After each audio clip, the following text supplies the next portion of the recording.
Hashnu, ang manlililok ng bato.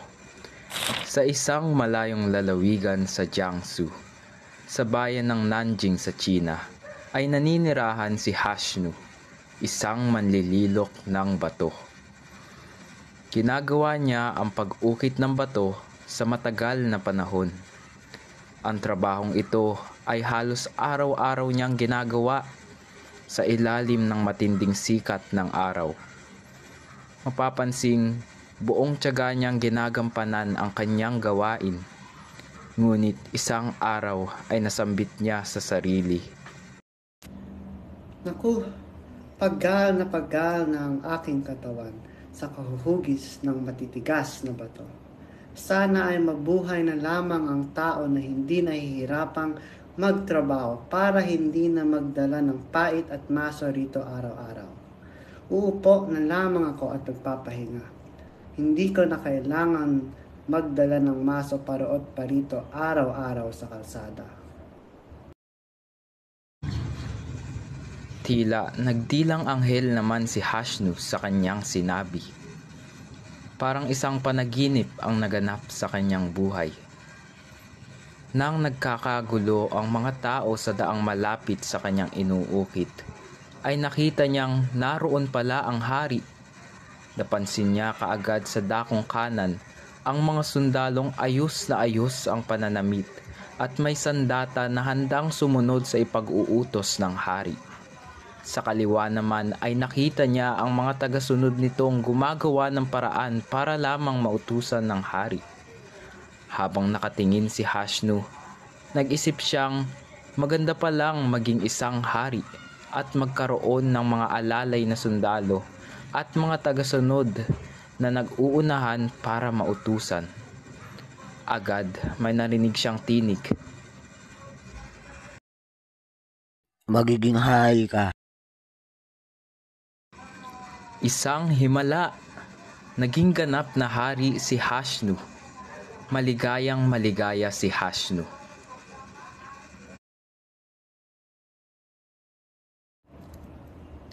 Hindi na ako taga-ukit ng mga bato na nakaupo sa gilid ng daan na may hawak na pait at mabigat na maso. Isa na akong hari na nakasuot ng baluti, helmet at nakasakay sa pagitan ng mga sundalo at may tagasunod na pawang mapitagan sa akin. Mabigat ang baluti at ang kanyang helmet na lubhang dikit sa kanyang ulo na umaabot sa may kilay. Kaya naramdaman niya ang pitik ng ulo. Nahirapan siya. Namumutla at napagod siya dahil sa matinding sikat ng araw. Naisip niyang kaya palang panghinain at talunin ng araw ang makapangyarihan at iginagalang na hari. Muli niyang naisip na Mas makapangyarihan ng araw, napanghina niya ang aking katawan. Naisip naman niyang maging araw at pagkasabi nito ay isang milagrong muli na siya'y nakarinig ng tinig na narinig noon at tagli siyang naging araw. Isang araw na siya ngayong nagliliyab sa kaitaasan at sumisikat na matindi sa kalupaan. Hindi siya sanay magbigay ng sinag ng liwanag, kaya ang nakahihilakbot na sinag nito ang bumagsak sa mundo.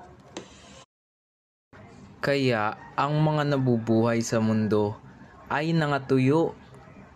Ang mga tao ay lubhang nanangis sa pangyayaring ito. Napatunayan niya na higit na makapangyarihan ang ulap sapagkat kaya nitong takpan ang kanyang sinag. Dahil sa kaisipang ito ay ninais naman niyang maging isang ulap. Magiging ulap ka. Nilukuban niya ang araw. Hindi naglaon ay bumigat ito at bumagsak na parang ulan sa mundo. Umapaw ang tubig sa mga lawa at sapa dahil hindi niya napigilan ang pagpagsak ng dami ng ulan.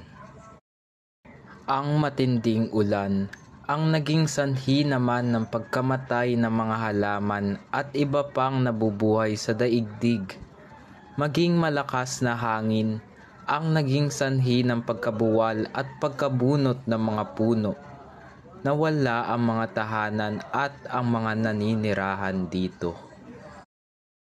Pinagmasdan niya ang lupa at napako ang kanyang paningin sa mga bato na hindi man lang natinag sa kanyang kinalalagyan. Pagkatapos ng mga sakunang nagdaan, tulad ng malakas na ulan at hangin at maging matinding sikat ng araw, muli siyang napaisip. Ninais naman niyang maging isang bato at hindi siya nabigo. Tulad ng dati, may tinig siyang narinig upang sabihing siya'y maging isang bato. Magiging bato ka. Nang siya ay bato na, narinig niyang muli ang tunog ng pait habang ito'y ipinupukpok sa kanya. Pati na rin ang maso, naramdam niyang malakas na tumatama sa kanyang katawan at ulo. Nalaman niya ngayon na hindi nga siya natibag sa malakas na ulan at hangin. Subalit siya ay nakayang hugisan ng anumang anyo ng isang manlililok. Nagmuni-muni siya. Natanto niyang walang ibang pinakamalakas kundi siya. Mulat sa katotohanan, muling humiling si Hashnu na ibalik siya sa pagiging manlililok. Kagyat siyang nanumbalik sa dating gawain at natagpuan niya ang sarili sa gilid ng kalye na nakaupo at nagsisimula na namang humugis ng iba't ibang anyo sa mga bato. Magmula noon, masaya nang nagtrabaho ng buong husay si Hashnu. Panatag ang kanyang kalooban araw-araw sa pagiging manlililok. Moral na aral: ang totoong kaligayahan ay matatagpuan kapag natutong makontento sa sariling kakayahan at kalagayan.